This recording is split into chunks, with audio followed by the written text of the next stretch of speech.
I want to talk about abdominal training, but I want to approach this from a strictly aesthetic point of view. Tips on building your six-pack, as opposed to a video on core training, which is not the same thing.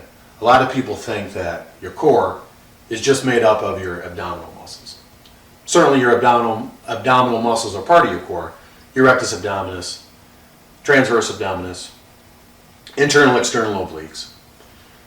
But there are other muscles that make up your core, like muscles from your posterior chain, like your spinal erectors, iliopsoas, quadratus lumborum, which is a muscle that laterally tilts your trunk. But today we will focus on the six-pack and the rectus abdominis. But first, a short discussion on philosophy. And you may say, what does philosophy have to do with abdominal training? Well, the same philosophy that I use to guide my life is the same philosophy I use in my approach to abdominal training. This is a philosophy that I study known as essentialism. And I was first introduced to this concept by somebody named Joe DeFranco. And I've talked about Joe DeFranco before. He's one of the top strength and conditioning coaches in the world. I have immense respect for him, his knowledge, and the results he gets with his athletes. But one of Joe's favorite books is a book called Essentialism by Greg McEwen. So let's define essentialism. Essentialism is where you learn to distinguish the vital few things that are important from the trivial many things that are not. Non-essential things you can classify as noise in your life. So we will apply this concept to abdominal training. But first, how do you apply this more broadly to your life? There are three things that are most important in life. And these three things are not ranked in any particular order of importance. They're all equally important. These three things are your relationships, your physical body, and your finances. So let me give you an example of how all these things are tied together. Look at celebrities, these people in Hollywood, professional athletes, musicians. They have tens of millions of dollars. They seem to be very successful in one area of their life. But many of them are drug addicts, they're alcoholics, they let themselves fall apart physically, their relationships with their family and their business associates begins to suffer. They can't perform at the same level they used to perform at, and many of them lose all their money. So if these are the vital few things that are important, what then makes up the trivial many? The non-essential things, the noise that you need to eliminate from your life. Well, it's different for everybody. I have eliminated many things in my life that I consider to be non-essential and to be noise. Now, I don't want to get into any rants in this video or offend anybody, so I'll just stop there. But you really need to decide what the non-essential things are in your life and eliminate them. So essentialism will help us filter through the noise and get to the essence, so we can make the wisest possible investment of our time and energy. And there's a lot of noise when it comes to advice on abdominal training. You could look at 20 different programs by 20 different trainers and get 20 different opinions. And the danger with this is something called a paralysis by analysis. You get so confused by all this information that you just throw up your hands and say, I give up, and you take no action at all. Part of essentialism is creating space for yourself to explore and evaluate many different approaches to things. So after exploring and evaluating the ideas that were out there related to abdominal training, and this was several years ago for me, I decided to take my cues from just two individuals that I felt had approaches to abdominal training that made the most sense. These are the principles that I use and will continue to use because they work. First, Paul Chek. I've talked about Paul Chek before. He is an expert in corrective and high performance exercise, as well as stress management and holistic wellness. Number two, Charles Poliquin. He recently passed away, but was a very respected and sought after strength and conditioning coach. So what I want to do is summarize a few of their ideas on abdominal training. But let me say this first. No matter what information I present on abdominal training, there will be some study or somebody who will have a completely different approach than the approach I'm advocating.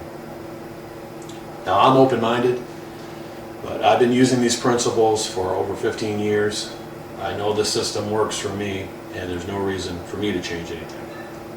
Number one, In order to see your abs, you need to reduce your body fat. A male would have to reduce his body fat percentage below 10% to start to see a six-pack. A female, 16 or 17% would be the level for their abdominals to begin to show. Number 2, this idea has been out there for decades that abdominal exercises such as sit-ups should be performed with very high repetitions of 50 to 100 reps per set in order to burn the fat off your belly. And this is very misguided.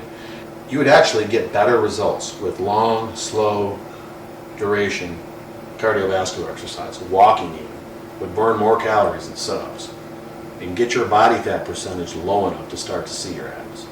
Number 3, once you eliminate the adipose tissue covering your abs, you must hypertrophy or increase the size of your abdominal muscles. You do not accomplish this goal by doing 50 to 100 reps per set. Now, contrary to popular belief, your abs are made up of primarily fast-twitch muscle fibers. These fibers are for short duration, high-intensity bursts of power. They fatigue very easily and should be trained with heavy resistance, with the repetitions generally not above 15 reps per set.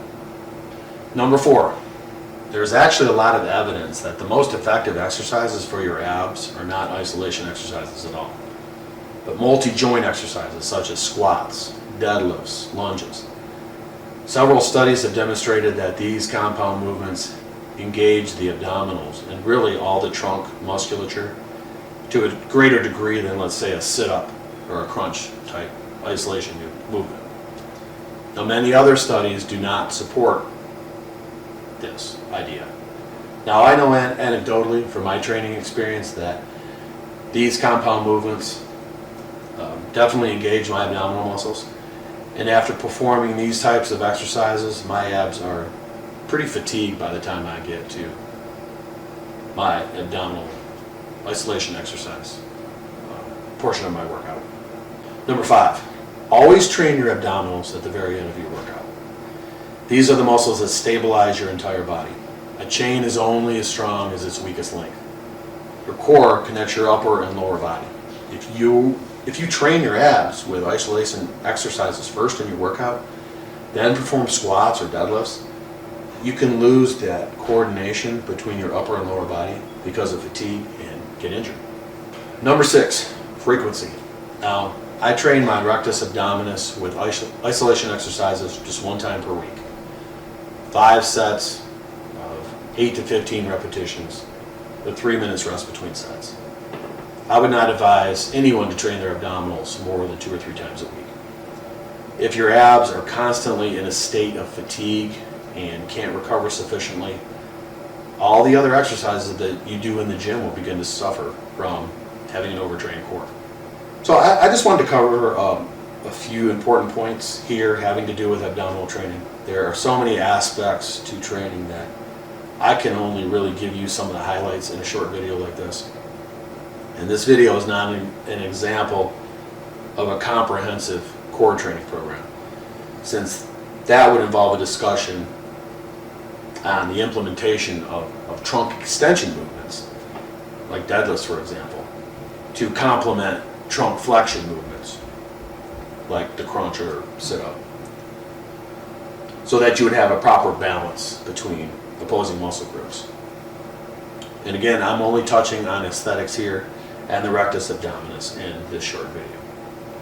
So I hope this information will help you in your quest for better looking abdominals. See you soon.